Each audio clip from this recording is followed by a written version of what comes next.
tous. Jean-Luc Mélenchon a donc parlé de la couverture de l'affaire Jeffrey Epstein. Il accuse les médias de faire silence, mais ce qui fait beaucoup réagir ce matin, c'est cette façon de jouer sur la prononciation du nom Epstein. Oui, alors Jean-Luc Mélenchon, très excité derrière son pupitre, agitant les bras dans tous les sens, vociférant et appuyant à dessein sur la fin du patronyme du financier, des propos pleins de sous-entendus. Écoutez. Sauf s'il s'agit de l'affaire Epstein. Ah, je voulais dire Epstein. Pardon, ça fait plus russe Epstein. Hein? Alors maintenant, vous direz Einstein au lieu d'Einstein.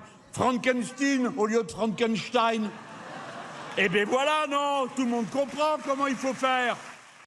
Décryptage de cette diatribe en France, insister sur la terminaison ein d'un patronyme à la façon yiddish, langue d'origine germanique parlée historiquement par les juifs ashkénazes d'Europe centrale et orientale, renvoie souvent à la judéité d'une personne. C'est ce que précise sur X la journaliste et spécialiste de littérature française, Mariana Perebenesiuk. Une explication importante puisque Jeffrey Epstein était de confession juive. Meir Habib, ancien député des Français de l'étranger.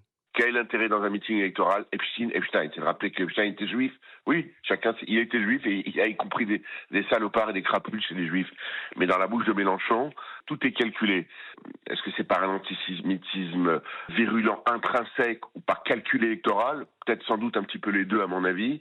Vive réaction également du président du CRIF, le Conseil représentatif des institutions juives de France, Jonathan Arfi, qui écrit sur X, n'en déplaise à Jean-Luc Mélenchon, un élève de 5e, c'est qu'en anglais, Epstein se prononce Epstein. Les journalistes ne font donc que prononcer un nom américain à l'américaine. Voir dans cette prononciation une manipulation relève d'un délire complotiste au relent antisémite.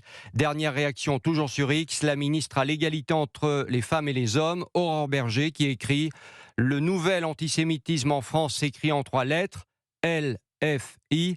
Face à LFI, il n'y a qu'une seule attitude possible, le combat. »